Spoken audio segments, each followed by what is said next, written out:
I have to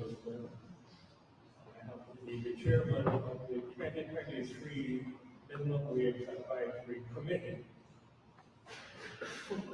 We were appointed in January by the Cabinet of the Cayman Island government, and we consist of 6 representatives representing employers, 6 representatives representing employees, and 6 independent and what we call civil society members. I'm going to ask the members who are present with me this evening to just please stand and let me introduce you by name. Beginning on my right, we have Marie Navi and Catherine Wells. On my left, we have Lydia Myers, representing our sister islands. We have Herbert Crawford, representing civil society. Stafford Berry, representing the Small Business Association. Dennis Trump, representing civil society. And Randy Moore, representing tourism sector. We're also joined by 2 members of staff from the ministry, Daniel Roberts and Ms. Acosta. Thank you very much for joining us. Please be seated, everyone. This is our first town hall type public meeting as part of our work to consult members of the public. We have consulted in several different ways, and this is one of the final ways now in which you, the public, have a say and have the opportunity of questioning us as to what we've been up to for the last 8 months. We've been meeting every week since the end of January, and we have received several presentations from stakeholders, several surveys, focus groups, and now we're doing several town halls. At the end of this exercise, we're going to come, which has to be submitted to the government by the end of September. And our report will follow a pattern similar to the last report that we did in 2015. The report will be a similar report. From scratch on this occasion because we have the 2015 report as a starting point. So we're going to be building on that narrative and that story, and we'll be telling the public what has happened in the last 7 years and making some projections going into the future. You'll hear a little bit more about our work as the evening goes on, but it's primarily your evening to ask questions of our team. And I can assure you that our team is more than capable of responding and answering any question that you may ask, as long as the question relates to minimum wage. If you stray and ask questions about subjects that we know nothing about, then we do have to apologize that we did not come prepared for that.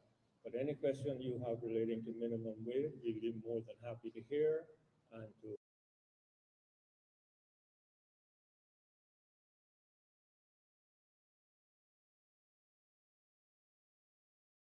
ask us questions.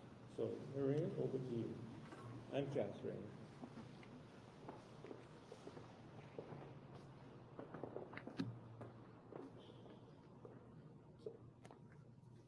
All right. Well, thank you, Mr. Hurlston. As Mr. Hurlston mentioned, I'm Maureen Nabby, and this is Catherine Wells. I'm the head of the research subcommittee for the Minimum Wage Action Committee. So really have a great team from the committee who has been working to make sure that the research that we do that's informing this, the conclusion is widespread, and the public outreach really reaches everybody that we can in our initiative. So Catherine's just going to take you through a couple of slides, and I will as well. And then, like Mr. Hurlston said, we'll open up the floor. Thank you. Before I get started on the slides, just to let you know, we actually have some of the surveys printed over on that table to our left. They are labeled at the very top with the various sectors. So if you're household employee, household employer, business employee, business employer, general public, unemployed, and general public, they're over there for you to take. You can answer them and drop them in the box there, that chip box, very fancy. Um, and we will get to them once we start collating the data. So we'll get started on our presentation.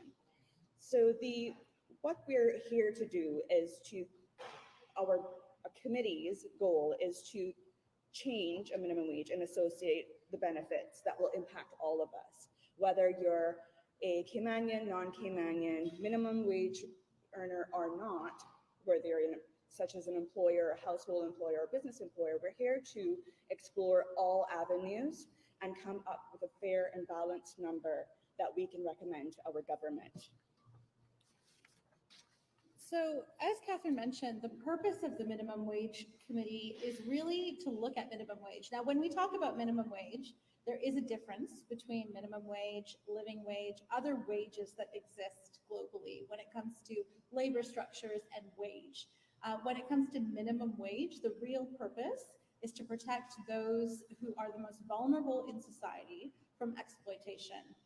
It's a legal requirement, so it's a national minimum wage, a legal requirement for employees to pay and workers to receive the national minimum wage. Now, the goals of our committee is to investigate the adequacy of the current minimum wage, and secondly, to research and collect a wide range of data and consider the impact of various new minimum wage numbers at various wage points. Mr. Hurlston mentioned the Minimum Wage Action Committee is made up of a group of 18 people, and those people represent a lot of different sectors, a lot of different groups. As he mentioned, 6 represent employees, 6 represent employers, and then you have 6 who are a mix of independent. But when you look at what we have up on the screen, which is a list, you've got a representative from the Legal Practitioners Association, previous committee members like Mr. Hurlston himself from 2015, the ESO, which is incredibly important in providing data, myself from Business and Professional Women's on behalf of employees, the Cayman Islands Tourism Association, the Contractors Association, the Small Business Association. So what the committee has been composed of is a lot of people with a lot of different perspectives to ensure that we get a breadth of information from various sectors, various walks of life, and various organizations. And so part of what we're doing here tonight is to also share how we've been reaching out to the public. So when it comes to reaching out to the public, our public outreach campaign, I know Mr. Hurlston mentioned a few things, but we've been doing a couple of focus groups. We have the town halls. We had a public survey that went out, and as Catherine mentioned, there are printed copies here should you have not had a chance to do it yet. And we're really excited that we had a response of over 5,000 people who responded to this. It's clearly a really important issue, and we wanted to ensure that we got the widest breadth of perspective. And now that we've finished, we're all good now. Thank you, Lydia, our tech person. We're going to open it up for you all to ask questions, even share your experiences, and any feedback that you can provide us that we can take back with us to take under consideration. Thank you. Thank you.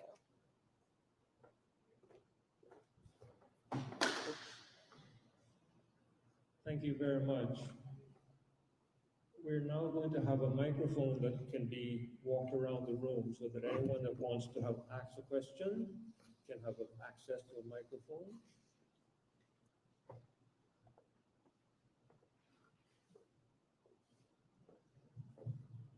This may take a minute or so to get everybody warmed up, to get their questions on their lips. I know that you have questions. You just don't want to be the first one to ask.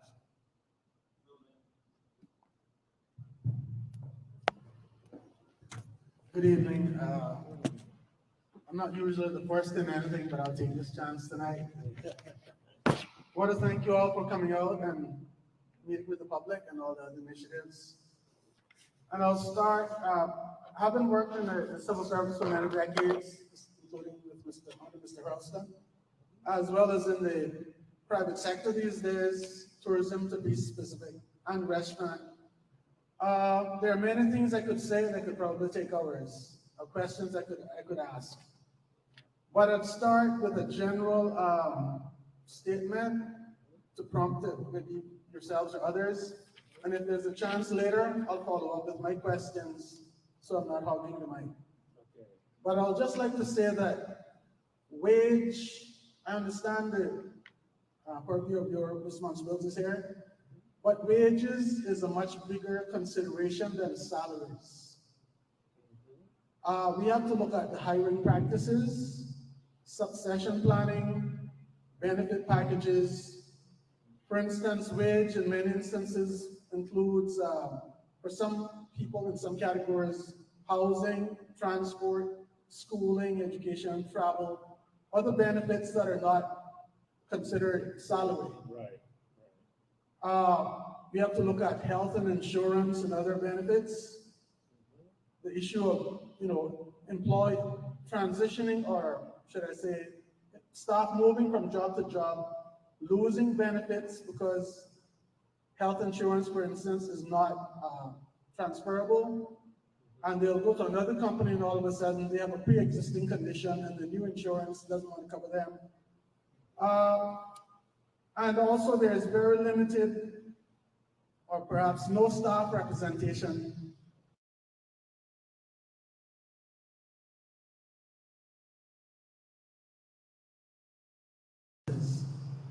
So I'll just leave it open at that. I have some specific points I'd like to raise or questions, but I'll leave it open at that for now.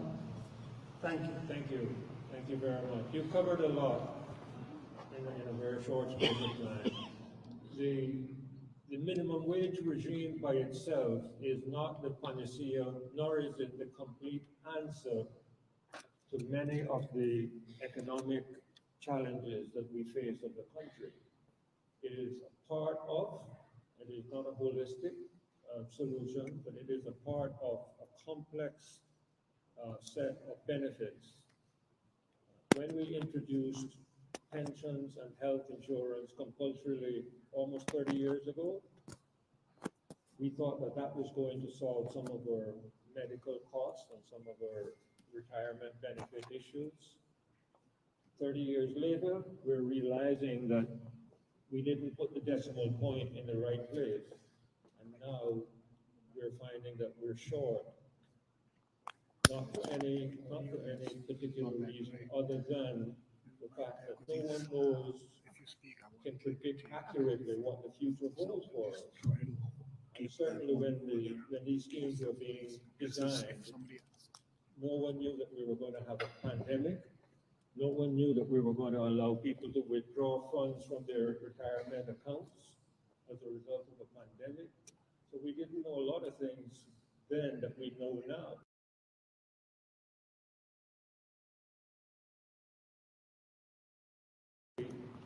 About a minute.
goes well, you take the credit. If it goes horribly wrong, you still have to be accountable. Um, but that was a very good introductory set of questions. And I think if we can just hold them to the minimum wage lane for now and don't go too far over into the other lanes, I think we'll be doing fine. Thank you. Next question, please.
taking the poverty number and adding 25% to it, and that mathematically converted to about $6.50 an hour.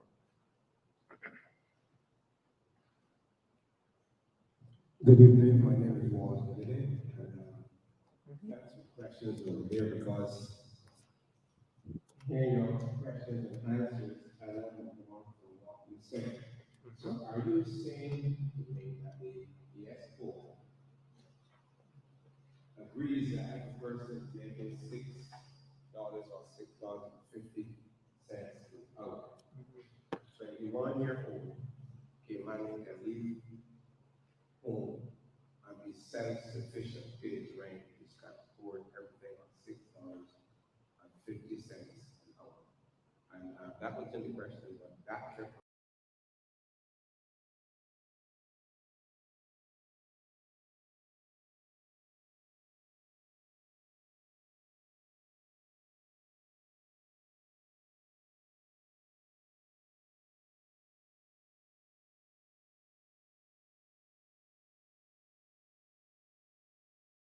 What the Economic and Statistics Office is a professional economic agency, I understand that. and they assemble and assimilate data from various economic sources. They showed us how they calculated the vulnerability line. They took information from the needs assessment unit from social services as to the poverty line that they use when they're assessing persons for social assistance. And all of that information is taken into account by the Economic and Statistics Office in advising what a possible vulnerability line could be. And they mathematically have determined that to be $6.50 at the moment. We're not in a position to change that because that's a mathematical calculation. What we can say is that when the upper figure has been determined, the upper limit, the minimum wage has to fit within that range. It can't be below, it has to be above. And the question now remains, how much above do we want to recommend? And do we want to recommend that 100% effective immediately, 100% effective 9 months out, so that businesses and the private sector can have some advance notification and budget and plan ahead? All of those recommendations will come in our report at the end of the report when we talk about implementation mechanisms. That is where we will make our final recommendation.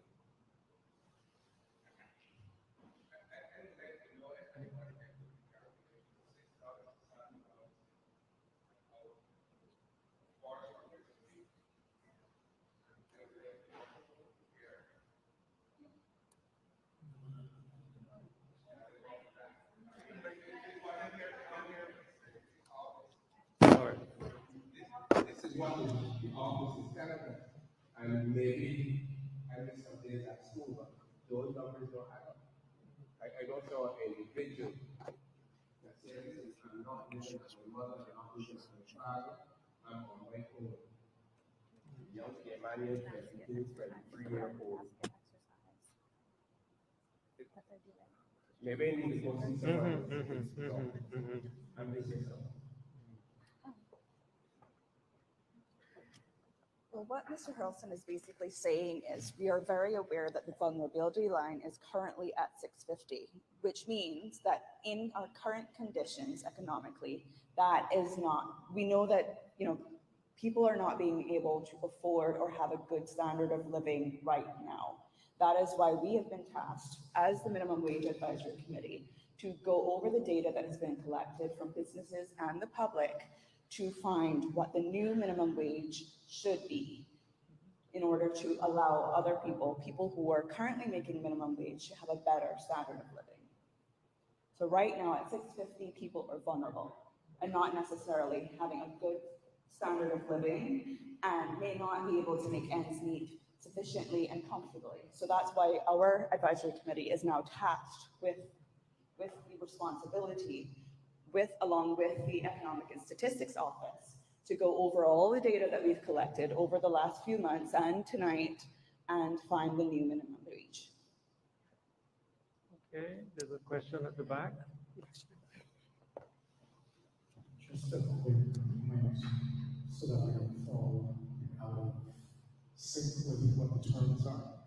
And for those listening and for those here, could you define two of the terms? What is poverty? What do you consider poverty? And what is vulnerability? So when we talk about the vulnerability line, what are those two terms so that we fully understand what it means to be below that vulnerability line and to be in poverty?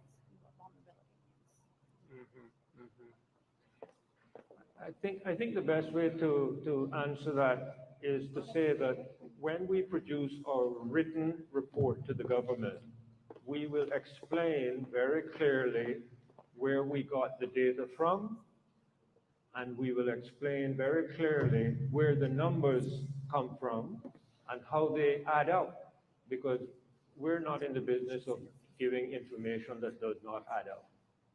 If the information does not add up, it is our fault. And if it is faulty for a reason. We can only report what has been advised to us. I can also say that the director of the Economic and Statistics Office is traveling this evening and therefore sends his apologies that he couldn't be here. But the Economic and Statistics Office is also carrying out a survey at the moment in order to update the basket of goods that is used for the pricing in the Consumer Price Index.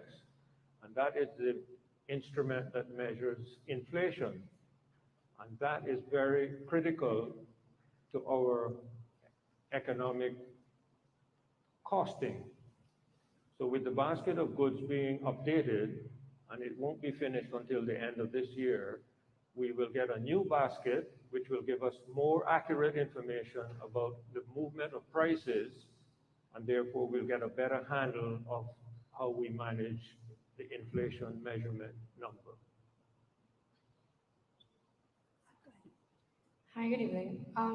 As someone that has built a career in hospitality, oftentimes we are a sector that gets overlooked. And my question is, we recognize that employers pay minimum wage as a loophole. Oftentimes they pay minimum wage to avoid paying the additional percentage that is mandatory for pensions, which leaves a lot of persons that have built careers in hospitality with very low pensions to even retire, if even that's an option, or they pay the legal allowance of $450 and allow employees to take the gratuity in cash, which in turn also has drastic effects because they then have no physical evidence to provide to lending institutions when trying to buy a home, and that in itself we've seen has negative effects across the island.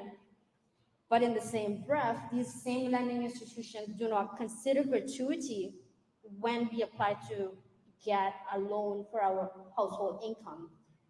So my question is, how is this committee looking to combat these loopholes and that have been created? And will there be a new process that makes it mandatory for employers to record these gratuities into a person's wage so that they now have physical evidence of what they actually earn, allowing Caymanians who actively make a career in hospitality to actually be able to afford a home in Cayman? Thank you. Wendy, we're going to ask you if you would respond to that one for us.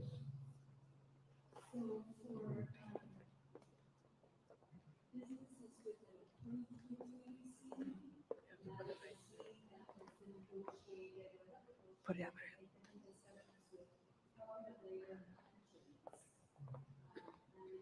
We have the distribution of gratuities in Canada. So businesses with an approved gratuity scheme collect the gratuities.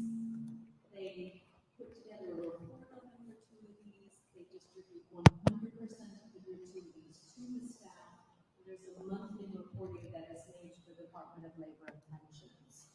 So those with an approved gratuity scheme have an obligation to report all of the gratuities and to distribute all of the gratuities. If they're not doing that, then they're doing something that's very unlawful. But businesses that have an approved gratuity scheme are doing all of it, and they're also paying 5% pension on the gratuity. So the businesses are paying pensions that match what the staff members are paying. If someone is collecting in cash and they're not reporting it, that's something that's outside of the law and the regulations that have been put in place. Does that help? When you say reported, you mean reported to government? Yes, sir. Okay, what I think she's also talking about is there needs to be a way for it to be reported and like to go on someone's pay slip so that it shows that that's proof that that's what they made. Because reporting to the government doesn't have any benefit at an institution like a bank. So any employee can go to any of their employers and ask for the record of their gratuities. And you should be receiving a record of your gratuities. So you then you get fired. This is why I'm here. So we provide documentation.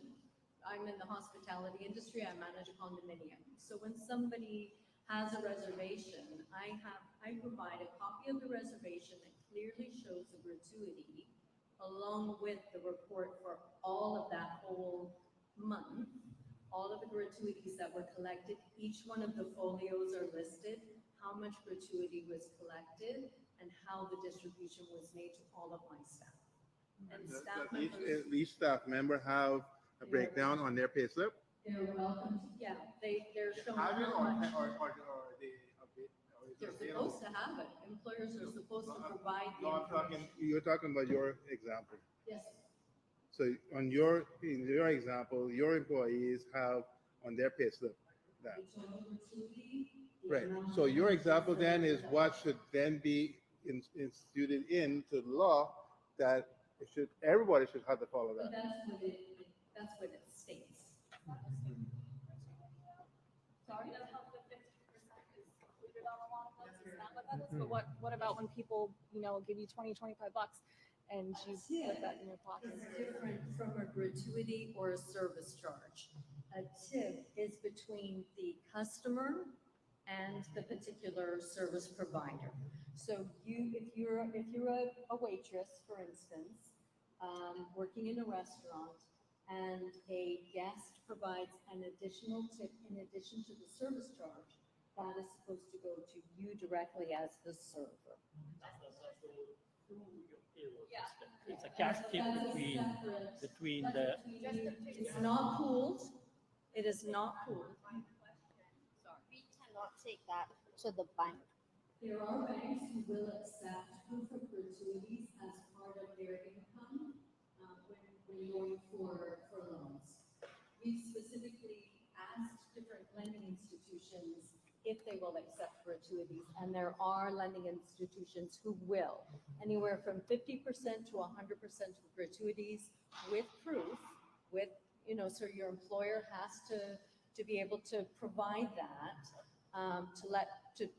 to confirm the amount of gratuities that you've been earning. So there are lending institutions who will accept that as income. Can you name some? Butterfield Cayman National Bank.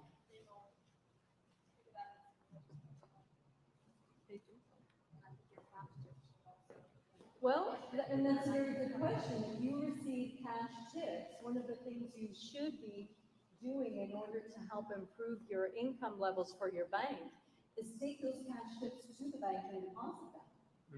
And then the bank has a consistent record of additional monies that you were making in addition to your gratuities and your salary. But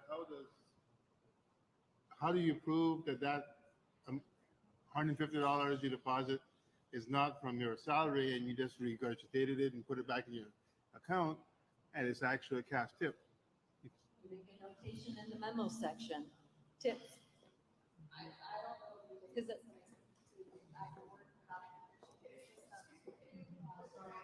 Yeah, it should be a system where you, at the end of the night, say you're working as a waiter in a restaurant, you report your cash tips, like in the US, if you're supposed to for tax purposes, it goes into your wage, it goes onto your pay slip, so it's recorded properly in a way that the bank will accept. But the tips are not, there isn't any reporting related to tips. I know, but that's what I'm saying is we could put that in place. It's just at the end of the night, The tips will contribute, so your employer has an obligation to, if you're making $4.50, they have an obligation to pay you $6. So $1.50 will come from gratuities. If it's during a time where your gratuities don't come up to that, your employer has to make up the difference, so that you are guaranteed the $6. Let me summarize the discussion by saying that the committee is very well aware that the issue of gratuities and tips is very much a controversial one.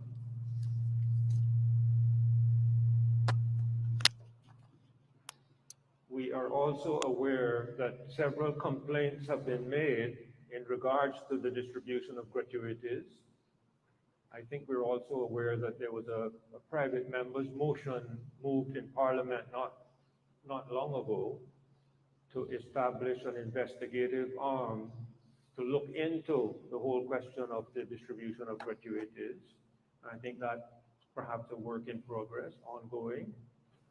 So let us not get too bogged down, because that is an investigation that has to take its own natural course.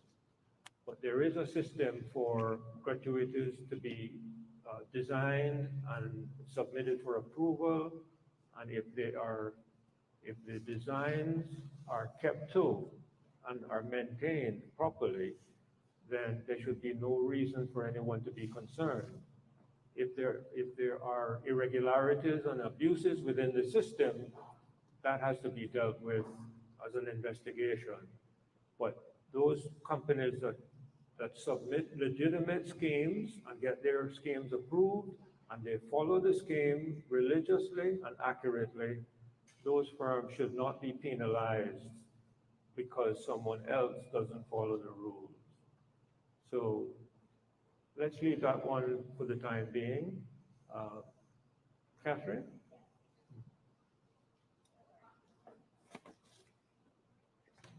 Yeah, sorry. We just have one question for Ms. Brandy. Okay. And then back to Mr. Leonard. Okay. So we'll go in that order. Thank- Just make sure we get everything. Thank you. Hello, good night, everyone. Just a simple question. I just want to know, what is the percentage of residents currently earning minimum wage?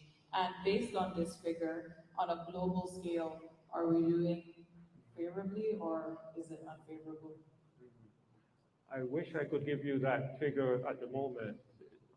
The estimated figures were given to the committee, but we don't have them present with us this evening. And even if we had them present, we're not at liberty to give out that sort of detailed information in a public forum. That kind of detailed statistics will be included in our final report, which will be submitted to the government, and we do that in good faith and in confidence. Thank you.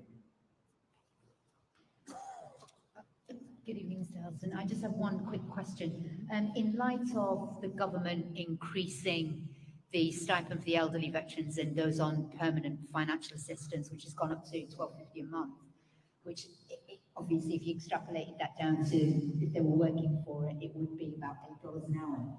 Will that be influencing the committee, given that the government has already said that people must have this much money to live on a month if they're considered poor and destitute, as it were? How significant is that for you, committee members? We will give an undertaking to refer that question to the head of the Economic and Statistics Office, and we'll try and get you an answer in writing. And again, I do apologize that the Economic and Statistics is not represented this evening, but that information could only be examined and commented on professionally by them. But we do know, we've seen in the media just recently, the announced increases that you've referred to. So we appreciate the question.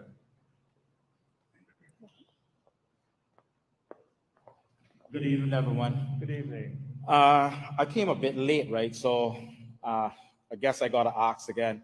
Is it still $4.50 for in the hospitality industries?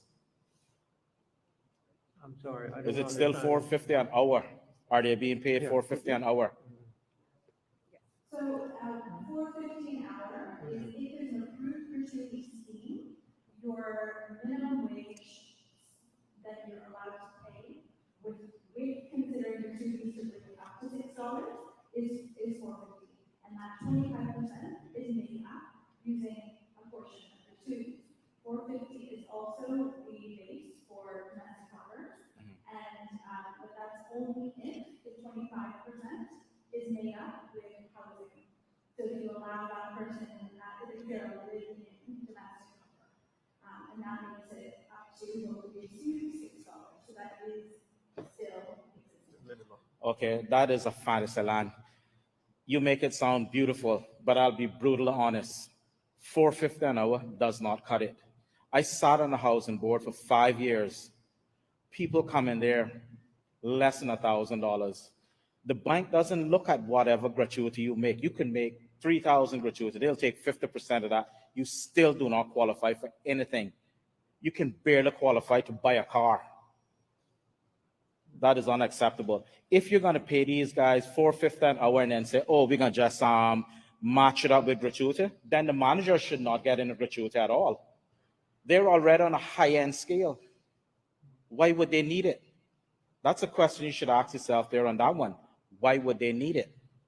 Even this, supervisors at a certain level should not even be getting it if you're going to keep these guys at $4.50. You're stifling them. We send them off to the bank to get a loan for a house. They can't get it. The bank said, oh, okay, your gratuity is what, $2,000? We'll only take 50% of that. So you come up to $2,000. You still can't qualify for anything. It's a joke. It's a laugh. It needs to move up. It needs to be on par with everybody else. Then secondly, right, we also need to take this minimum wage, one step at a time. We also need to look and see how it affects other people as well. You might have a domestic helper. You cannot afford to go and pay them $12 an hour. And then you're out there working for what, $14, $15 an hour? It would hurt you. You might as well stay home. So this thing here, you got to be cautious on how you move with that. There's also another fact where you might have a live-in domestic helper. Now then, you got to, have some kind of barrier there that you can say, okay, these ones that are living, they will get this. The ones that are not living, they have to get that. Remember, we're in the Cayman Islands. Our cost of living is way up. These domestic helpers, they have to pay rent. Then you will find this other thing where you have 6, 7, 8, 9 staying in a one-bedroom place. We really need to look at this. We really need to look at it seriously, but we also need to bear in mind that we cannot hurt the individual that they're also working for.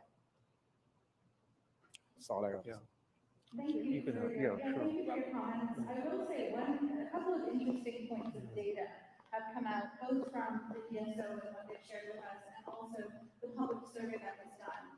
And when we look at the current results of the household employer survey, so those who have gardeners or pool individuals or domestic helpers, what they're saying and reporting on this survey that they're paying on average is well above on average the minimum wage. So it is something to look at, and ESO has also confirmed that some of the sectors that you would consider to look at and say, wow, that sector for sure, you've got a ton of people being paid minimum wage, when you actually have a full consideration of either gratuities that are being reported with schemes or just individual reporting when the ESO is engaging with people in their surveys, you see that they are already being paid above and beyond, in many cases, significant amount above minimum wage. So we will, of course, as Mr. Harrelson said, provide all the details of that data in the final report. Thank you again for the opportunity. Sure. I'd like to share a couple of points that I've been shocked by actually working in the industry, the tourism restaurant industry.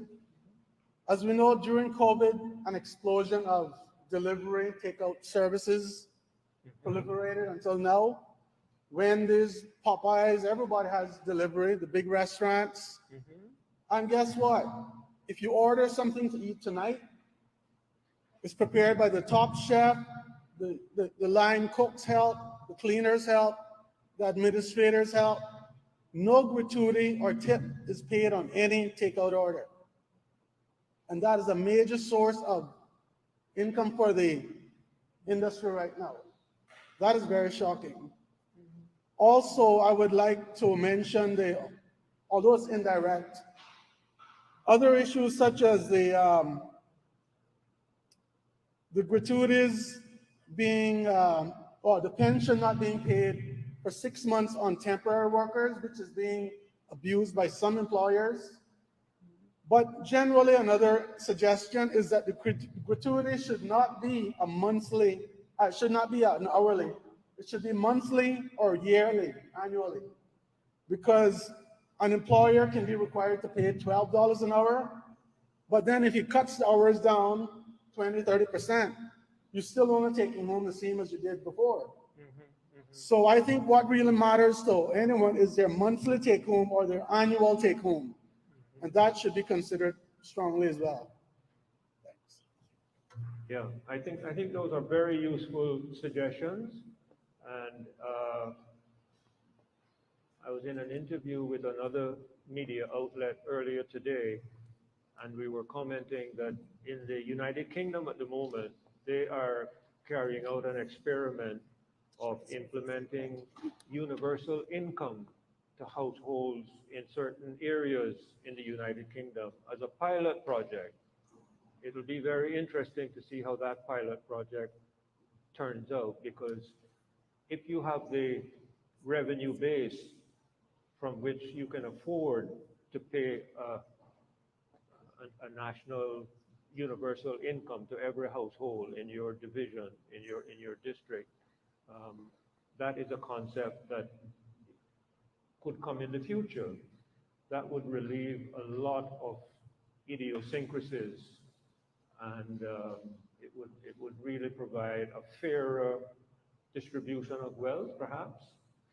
But there are those that will argue that I fought hard for what I've got. Don't take it from me and give it to someone who don't deserve it, didn't fight as hard as I fought. There are several counter arguments that one can appreciate. We as an advisory group can only do the best that we can with the data and the information that comes to our attention. Your point about hours being reduced, that's the most common business reaction when things get tight. The managers will say, well, if my bottom line is being affected, I have to do something to minimize the impact on my bottom line. So if I have to cut hours, I cut hours. That is why we have to be very careful when we are calculating the affordability issue and making sure that any number that we recommend for a minimum wage, the increase is an affordable increase to the business community. Because if the minimum wage is too high, businesses suffer, businesses go under, and we have other complicated issues arising. Huh? So the challenge before us is not an easy one, but we make the best use of the data that is available to us. All right.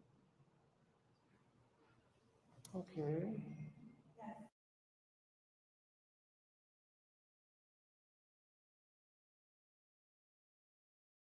I think some of your members on the radio this morning, and I think some of the challenges people are having is, again, the number. We don't know the percentage of our population that are making minimum wage. And the thing is, this data is collected in the census. I remember completing the census and it asks for wages. What I'm having problems with your explanation of why this information is not available is because other countries publish the percentage of their population that makes below the poverty line. You can go and find what percentage is over what they would call middle income, upper income. So I am having a challenge as someone who studies policy, being able to find that data on other countries. And for some reason, the Cayman Islands does not publish that. We're not asking for individual, oh, this is what you make. But I struggle with not knowing what percentage of our population is at minimum wage. That's one point. The second point, and I know that the committee is looking at every aspect of the cost of living. Sorry? As someone who has used individuals, domestic helpers, to various points in my life, especially when my kids were younger, the challenge I had with individuals is even though insurance, health insurance is mandatory, many times I had individuals come to me and say, I have already used up my medical coverage. And sometimes I would have to take my own medicine, especially I'm asthmatic, and I would have to say, hey, I have an extra pump. Because many of these domestic helpers, once they have one doctor's visit for the year, that's it. And so they have to then be going out of pocket to pay for medication, to pay for anything that comes up. And so I'm wondering, is the committee also taking this into consideration? It's not just domestic helpers. We have young people, we have working adults, they are on the basic insurance plan on this island. And again, after one or two doctor's visits, that's it. Everything else is out of pocket when it comes to medical. Thank you for those comments. The question of data being restricted to the committee for the time being is not a new concept. We're not withholding information. We're simply saying that when the time is right, we're going to release all of the data upon which our research has been based. Now, I can also just tell you, if it's comforting to know, we can tell you that there are a very small number of persons currently earning minimum wage. Because as one of the speakers already assumed, that figure is historically inadequate in many respects. So there are very few people that will accept a job any longer in this country for that level of minimum wage. If you can do better, you do better. And the majority of people, I'm happy to say, are able to do much better than $6 an hour. But the other hopeful thing that I want to leave with you tonight is that in a presentation done to our committee by WORC, which is the immigration agency now, they informed us that they have recently set up a division within their office, and that division is dedicated solely and exclusively to the upskilling and training and filling the gaps of Caymanians so that those Caymanians can get better jobs than they're getting at the moment.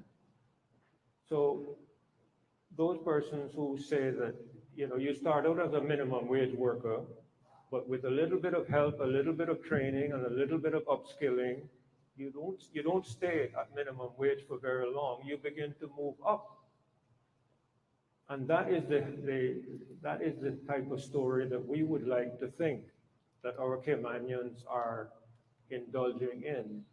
Getting a little bit more training, a little bit more education, a little more opportunity, and then fulfilling that by performing, giving a decent day's work for a decent day's wage. That is what we would hope that the majority of Caymanians would aspire to.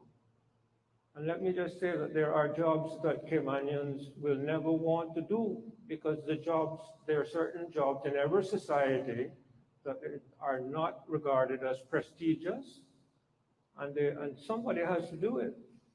If the local citizens don't do it, somebody else has to do it. And there are jobs that we can categorically tell you that Caymanians will tell you, I'm not taking that job. I'm not doing that type of work. I'm not doing it. So that's the reality, and we have to live with a certain degree of reality. Huh? Sure. Yeah. So I was able to speak quickly to the department, and I can share one number tonight with you, and that is the number of people who are making below minimum wage, and that is 3,620. I can't share, and we will in detail share, the split of that between expat Caymanians. It's a question we keep getting when we're doing our media appearances, but that is the number that we can share based on the economic analysis that's been provided. There's just one other thing with all the comments going on, it's incredibly important for the committee to listen to all of the comments from employees, but also employers, and it's a very delicate balance to strike when it comes to employee concerns and employer concerns.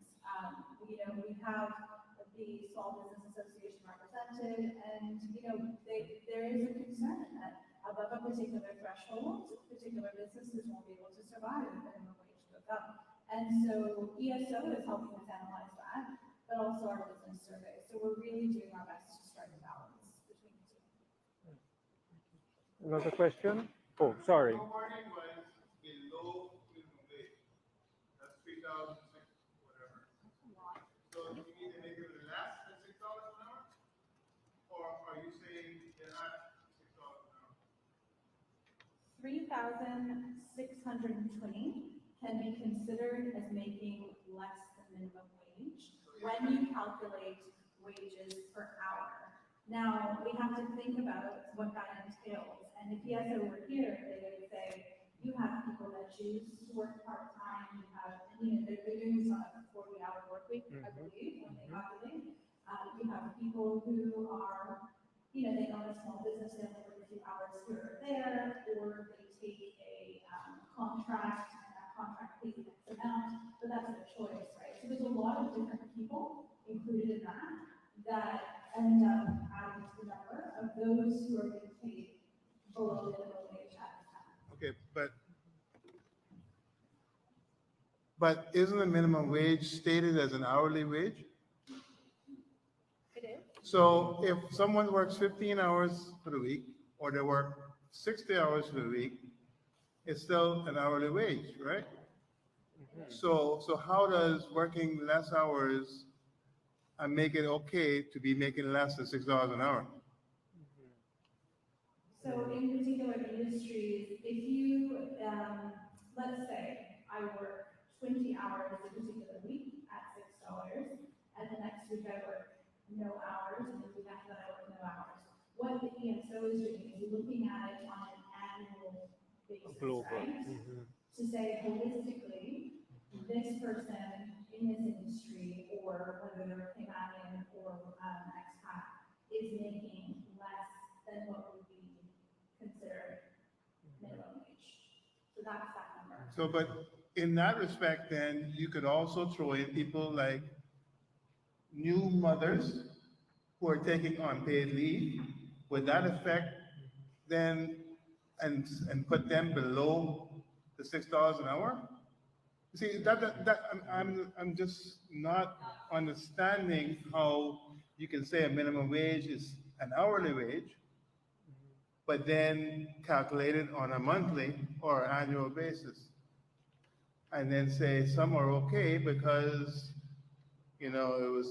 it wasn't a consistent thing or whatever.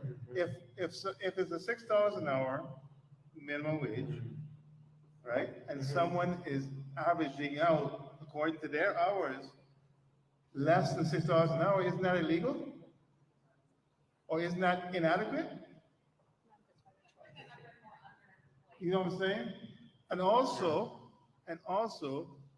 if you have people who are, but, okay, let me change gears, because I want to address something that was said about Caymanians not wanting to do certain jobs.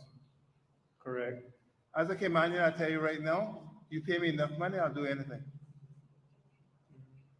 But, right? But there are even some high-paying jobs that I'm going to say I don't want to do. I would never, ever, ever want to do accounting. Now, we know people can make millions of dollars in accounting, right?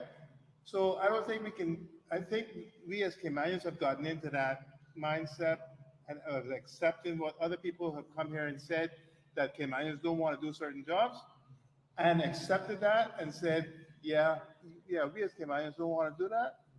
But that's not the truth. The truth is, if we are paid a livable wage, we'll work the job if that's what we need to, even if we work it for a temporary basis, a few months to move up, right?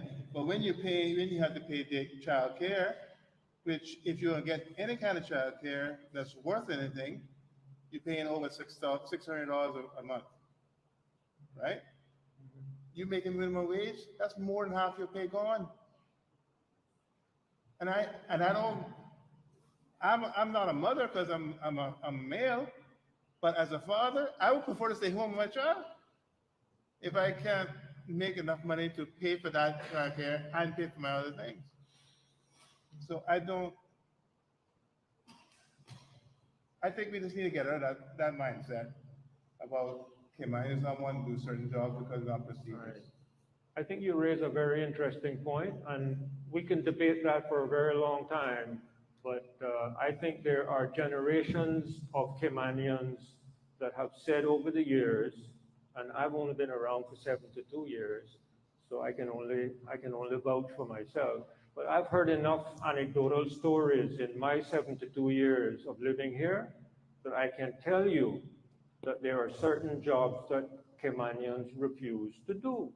Now you may be lucky and able to motivate them to do certain jobs with money, but there are certain jobs that Caymanians are very, very reluctant to do.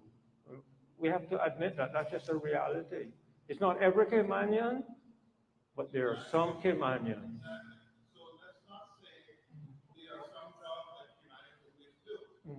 There are some jobs that some Caymanians refuse to do. Right.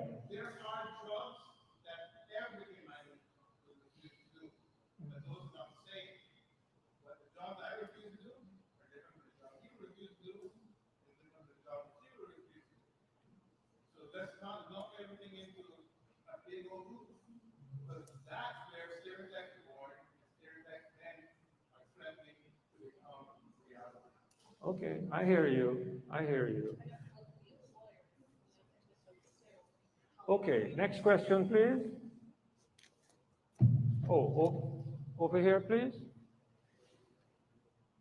All right, Hi, good night. you're standing. Go right ahead. I just have a quick, I don't know, summary question. I'm not sure where it will fall. Just piggybacking off of the man in the back. I forgot your name, sir. I didn't see anyone here on behalf of middle-income households. That's me.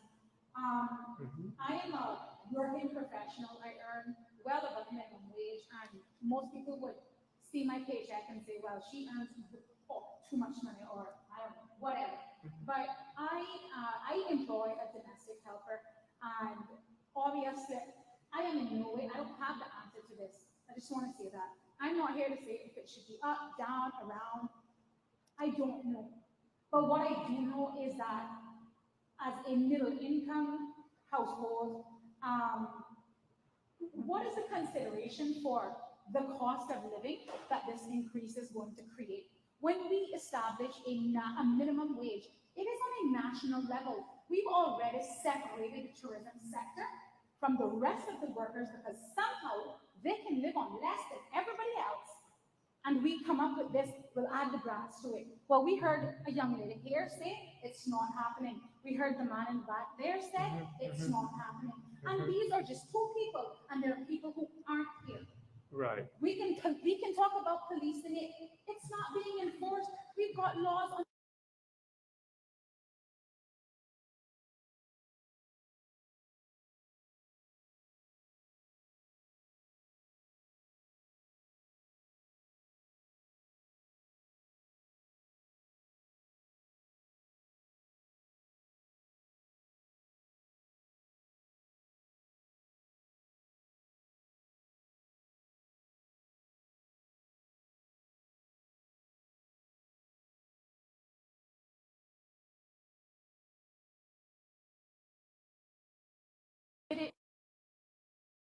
Hours my contract says, and then some. When I have to stay back, I have to pay my nanny over, my helper, my nanny overtime. She's entitled to that. I'm not getting that. So we can put the minimum wage to $1,000. It is going to continue to chase the cost of living. The cashier is going to earn $10 an hour. The helper is going to earn $10 an hour. The man who cuts the grass is going to earn the same thing. All of the, in my opinion, and again, I want to stress, I'm not saying that these people, that the minimum wage should or shouldn't be increased. I don't know the answer, but I don't feel any comfort, no offense to the committee, any comfort by any figures or statements here or that I've been listening to thus far that makes me feel comfortable that my domestic helper, by increasing her wage, is going to magically be in a better position. Right now, I currently pay my nanny, I would say well above minimum wage. If I even add $2, which I would guess maybe around where we're heading, I'm still above minimum wage. But the cashier in the store, that wage is going to go up for her. Mr. Foster's, Mr. Kirk's, Mr. Hurley's, none of them are going to absorb that loss. It's going to increase the cost of goods. It's going to increase the cost of services. All that it means right now, I have the ability to work from home every day of the week if I choose. I really could do without my nanny if push came to shove.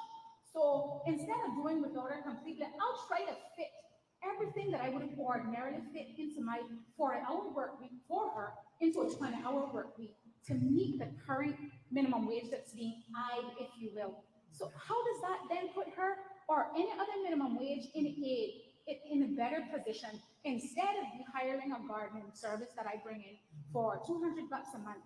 I'll put in a work permit for a gardener and he'll cut my grass every other week, and it'll probably be cheaper than bringing in a gardening service. So what considerations are truly being made of the true ramifications extrapolated over, like I said, the cost of living, persons like myself who don't get to earn overtime, but will have to pay overtime in some instances.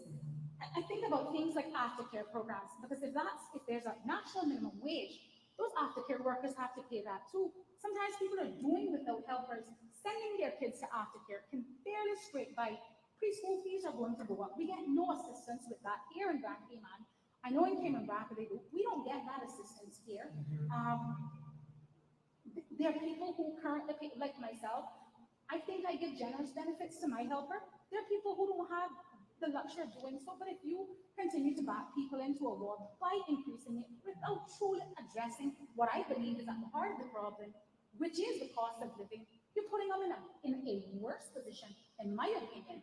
And then to think about adding pension onto it, they may as well not come. All very, very good observations. Thank you. Thank you for taking the time to tell that. Okay, over here, Catherine.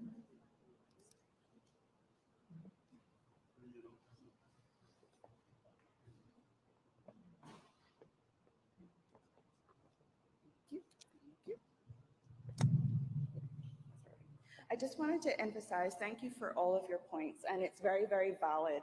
I just want to let everyone or remind everyone, the purpose of our committee is to gather the information for the government.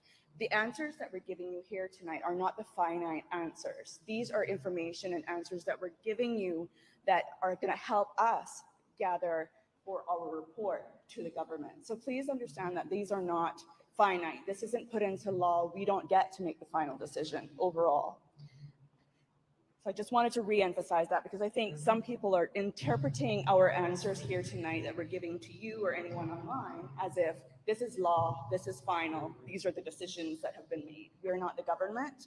We're acting on behalf of the ministry that we were appointed by to gather this information so that we can help make a very informed decision. And to the lady's point, this is why the surveys that we sent out was so important. Because what we're going to do now, after we finish all our town halls and including all the surveys of the businesses and the public provided to us, we're going to be analyzing all of the data by the sectors that we sent the surveys out. So as I said in the very beginning of our presentation, we have business employer, business employee, we have household employer, household employee, we have general public unemployed. So those 5 sectors are going to be dissected, and we're going to be analyzing those numbers based on what, and matching and trying to find the balance between that, what is going to happen to this sector, this demographic of the public, if we have a minimum wage at this particular number. And we will be moving those numbers up and down based on the answers that we've been given in those surveys. So if you suggested 10, we're going to analyze the data and see what happens if we change it to 10. What's going to happen to businesses? What's going to happen to employers and employees? We're analyzing all data, and as you said in our presentation this morning, we're also looking at all sectors. So gender, sex, skill set, age, we're looking at cost of living. All of these things are being taken into consideration. Please, we want to assure you that we're not putting our finger in the air or putting numbers in a box and rattling together and just finding a number. That's why we have the ESO on our team to help us analyze the data that they have, which unfortunately we can't divulge and we can't speak on their behalf with. But we are analyzing and taking all these things into consideration because we do know that it's not a hypothetical. We're dealing with actual lives. We're dealing with hardships of many people, those who are not making minimum wage and those who are. I myself have a domestic helper. I pay above minimum wage. And so we also have a vested interest as people of the public as well to make sure that everything is fair, everything is considered. We're looking over everything, but we do not have the power to make all the answers. We also acknowledge that the Department of Labor and Pensions does need more assistance, more resources, more personnel to enforce these. Unfortunately, our Minimum Wage Advisory Committee does not have the power. If we had the power, we would definitely give that department all the funds and resources that they would desire to ensure that everything that we're recommending to the government is enforced. But unfortunately, we don't have that power. We're just here to advise the government and take every single thing, including all the concerns that you all are giving us here tonight, into our report. So that is all considered. We don't have the power. And even though we can make 100 recommendations, it does not mean the government will actually accept all of our recommendations as much as we would love them to. Thank you very much, Catherine. So just a question first to clarify my comments or to inform them. The question is the current minimum wage, when was it put in force? When was it gazetted? Roughly what year? 2015. March of 2016. Okay. Yeah. So considering that, so a few things. A common theme that's been mentioned throughout the evening is the data-driven decisions. So collecting that data first in terms of methodology, collecting as much facts as, well, let's not necessarily call them facts, collecting as much information as possible, although there's understandably some data issues in what we're actually collecting through the ESO offices and others that we use to inform the initial minimum wage. But the idea is 3 things that I'll mention. One is with the data-driven methodology, the issues that we have to inform where we came up with the $6, the $6.50, the plus 25%, those metrics, those mathematical elements were driven by something. So I have no issues there. Great. Yes, let's use that same methodology going forward. And For clarity for some of the things that have been mentioned tonight, I, the point, as you've mentioned before, is not that the minimum wage is going to rectify a lot of our cost of living issues. Right. In fact, as the lady mentioned in the front, it might exacerbate it. But let's be honest, most of social services and protective services with any domestic economy is borne by the middle class. We have to end up paying a lot more because we are the larger base. So we end up paying more for duties, we pay for the products, we pay a lot for these services. So where the government is taking on these costs, the middle class bears it at the end of the day. So it's a question really to the middle class. Are we comfortable with keeping the current methodology and bearing that cost? Because as a minimum basis, I would think that if we base in 2016, the minimum wage to be $6, $6.50, and we annualize that as an effective rate of cost of living adjustments or inflation over the period of then to now, we're looking at roughly, I don't know, let's call it 6%, 6 point something percent as an annualized rate from then to now. We're looking at what $6 was back then is already $8 to $9.25 now. So don't think of it necessarily as an increase. It's an adjustment. Just mentally speaking, we're behind the 8 ball. If we agreed with what happened in 2016, we are up behind the 8 ball of what it should be now. So it should, my opinion, should already be, if we agreed with what happened in 2016, it should already be at the $8 or $9 now. Thank you. Thank you for that analysis. Makes a lot of sense.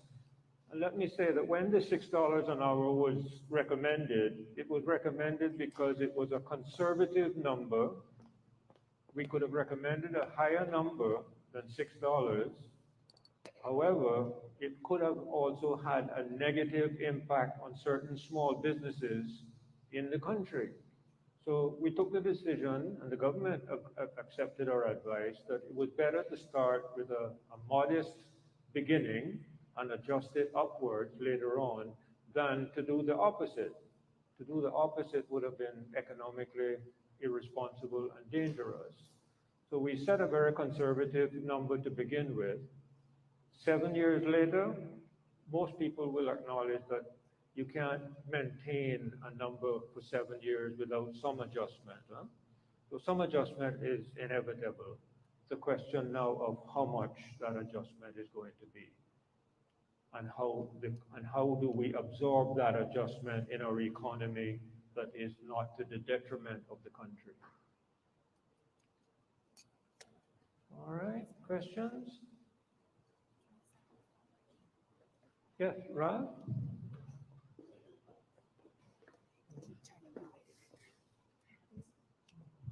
Sorry. So throughout this evening, you have emphasized on how important the collection of this data is. And I'm all with you. I think data is great because it puts numbers to what the reality actually is. My concern is that there is an overlapping category that is not being considered, which are employees and that are also employers. And a lot of us have filled out this service based on employees, where we are also employers for domestic helpers. So that brings the question, how reliable is the survey, and will this now open another category for persons who are also employees and employers? Because as you mentioned earlier, that domestic, based off of the results you currently have, domestic filled that out as an employee. So was my data calculated into that? Or is anyone else that filled it out as an employee, where they also are an employer, data calculated into that? Which questions how reliable is this data? I mean, I'm of the opinion that we have to get this right, because we're not going to get another chance for another 10 years. Interesting question. When we were allowed to take a survey online, there were an option for you to choose, as you may have already done. We've also given you the opportunity to have those filled out all over there. So if you can actually answer the survey more than once as a first thing. So if you're an employer and an employee, you can answer both. So if you have the time, you can go to the table right over there. If you've already filled out one as an employee, or a household employee or a business employee, but you're also a household employer, you can fill out that survey and put it in the box. It is reliable because once you answer all of those questions, we're taking all of it in. We have not started the data analysis yet. That is why we had pushed it over the radio and everything, and we just recently closed the surveys because we were trying to capture as much as possible. And that's why tonight we've also given a further opportunity for anyone who's here to go ahead and answer it. And we've also given QR codes. And anyone online right now, you can still see if you can, is it open? It's surveymonkey.com/r/MWAC23. So you still have the opportunity, and the cards are on your table right now. You can send them to family and friends. That yes, you can still take it. Yes, so to Catherine's point, what we did is when you landed on the survey, there was a note, and there is a note at the top saying, you are allowed to take this survey more than once as each of the categories. Now here's the thing. I think with the analysis, even in 2015, when I looked back at it, a lot of it was numbers driven, right? And that's super important, don't get me wrong. We have to look at economic models, we have to look at value to businesses, value to employees, pension, healthcare, what's affordable, what's not, what's poverty. However, this public outreach survey was really done to get information on opinions on, what do you think the average should be overall in each of these categories, but the real heavy value has come through in the commentary. So there are two key questions on there. All of them are important, but the two key questions that I look at and looking at the comments at are, one, what do you think the next minimum wage should be? The next question below it is why. Give us your comments. It's not a why check box. It's tell us why you chose that number. Why does that make sense to you? And then the other commentary question is the final question, in which I will say on one of those categories, I was just pulling some stuff to look at it as an initial, and there are over 100 pages of comments from people. People really gave stories that reflect their reality. They gave real scenarios. I've read through a couple which reflect what you're saying. Your story where you said, well, when I go to the bank, they're not recognizing this amount that I need to be able to get proof for X, Y, and Z. So the committee, when it comes to public outreach, is really looking at what we would say is qualitative data. Why? What are the stories? What are the anecdotes? What are the real human reasons why some people are saying this is affordable, this is not? So in terms of how scientific those surveys are, if someone is allowed to take one more than once, you don't know. But where the real heavy value is coming through is the commentary, the anecdotes, the stories, which all of the committee members, all 18 of us, are reading through to say, oh my gosh, these are real considerations as well, not just a dollar value that the ESO has decided. Rob?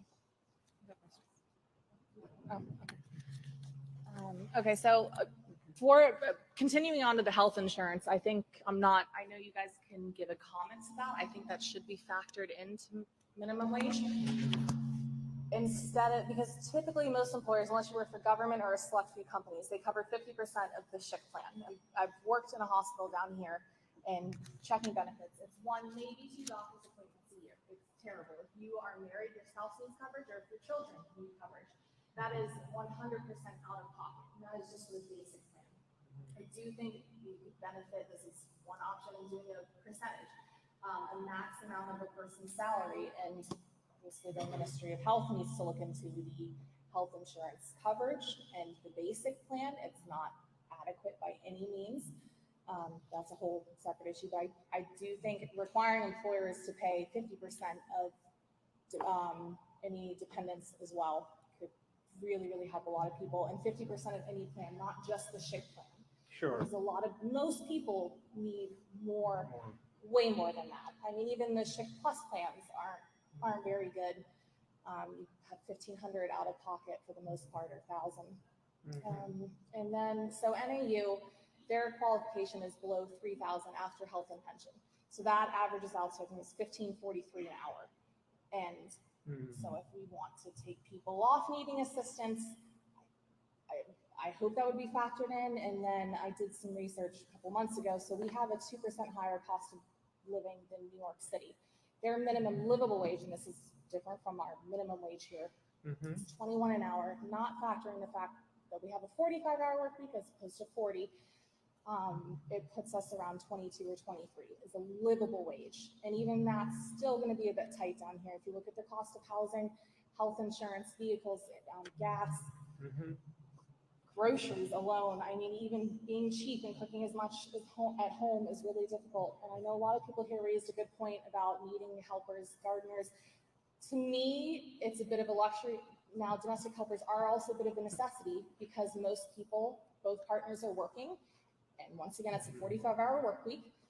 And childcare is not, it costs a fortune. Now, I know in East End, they're opening up a nursery. I believe it's going to be public. And all the islands could benefit from that, as well as after-school programs. And then as far as cost of living going up, if minimum wage increases, if it's something everyone says, cost of living goes up no matter what.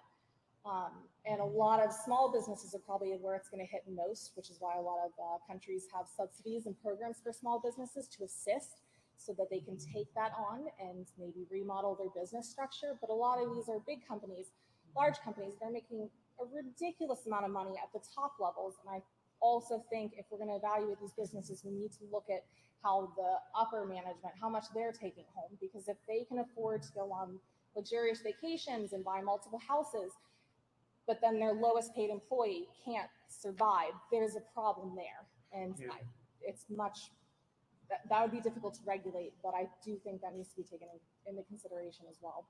Thank you. Thank you very much for that comment. Rob? Good evening, and I want to thank you for having this forum. I think it's important that you hear from as much people as you can. This is a difficult challenge that you're faced with, and I think it would take the whole community and the country to really make it work. I have three short questions which I have you comment on. The first one is, what's the timeline for presenting the report to the government? The second question is, have you considered a fair wage? And I'm looking at it from the employer's angle. If you wage and you increase someone's minimum salary, what happened to the other employees at a higher wage level? For example, the supervisor who's supervising that employee, he may want an increase in his salary as well. And have you considered those implications? And the third point is those small businesses who are on the edge of failing. Any increase in any wages are going to really affect their viability. And so you might see a number of businesses closing down with that minimum wage increase. So we have to consider those things in its entirety and try and get as much information and ideas and recommendations. I have a lot of ideas, but I think that the whole community has much more that they can offer because they're the ones who are living in this. I understand it's hard to survive on $6 an hour. It's almost impossible. But you have to look at the other side. If you get an increase in your wages, what it does to the inflation, how we manage that. Because we must understand that it has to be a balance, and I'm sure that's what's in your mind. Thank you very much. Thank you very much for that, Rob. You've summarized a lot of what has been said this evening. And let me answer the first question was, when is the report due to be submitted to government? And that date is the 30th of September. That's the deadline for submitting our report. A lot of the questions tonight surrounded cost of living, and the government is, I believe, very aware and sensitized to that particular issue. And we've seen in the last year or so several initiatives that have been taken to try and minimize the impact of inflation on our cost of living. It's not easy to manage, and there's no one formula that's going to satisfy everybody's desires. But I think we live in a country that allows us the freedom of expression of ourselves, and tonight is a good illustration of that freedom. We don't have to agree on everything, disagree, and still be friends. The question of cost of living is going to be, for us, a perennial challenge, because every time we get a bit of more income in our pockets, that's a little bit more disposable money that we can spend, but it feeds the inflation beast, and we end up spending more, and we end up with with less at the end of the day, because we have spent what we earned and a little bit more. So how we manage our finances, how we train ourselves to manage our finances well, has got to be, and I know that the credit union does quite a bit of financial counseling, and with what I was describing to you earlier, the little unit that has been set up in the Department of WORC, that little unit has already helped several Caymanians to get jobs by simply doing short courses, improving their skills, improving their education, improving their marketability. And that's the sort of success that I think we have to try and build on to help ourselves and to help those that need the help. Yes, sir. I want to echo what Robert said, but your job really is extremely difficult. And I want you to know I really appreciate that. Okay, I appreciate that fact. Right?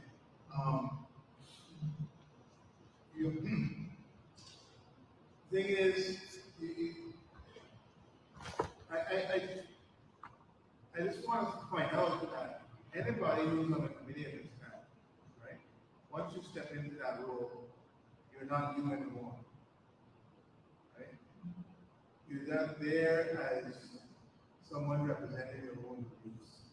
You're there to collect the beliefs of people as a whole. Now, you also, I'm sure, have the ability to fill out the survey and put your own beliefs in there, and that goes in as well. That's fine. But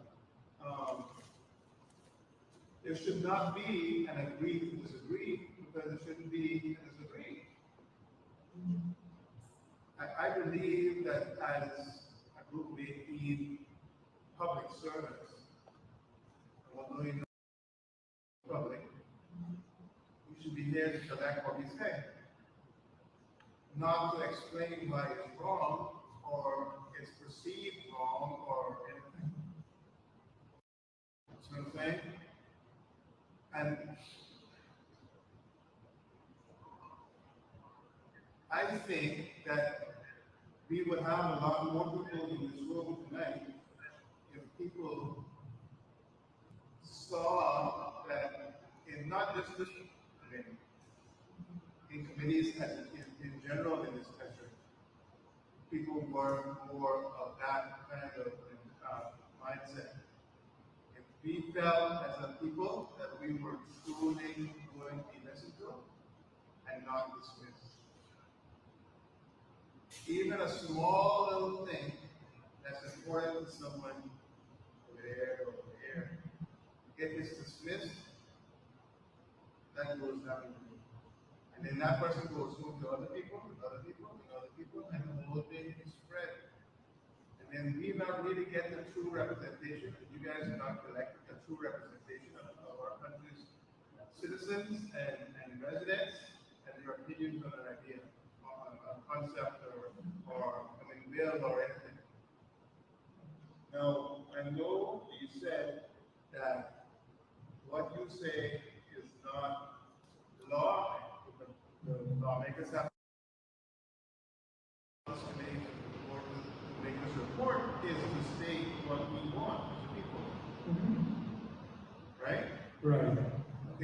So there shouldn't be anything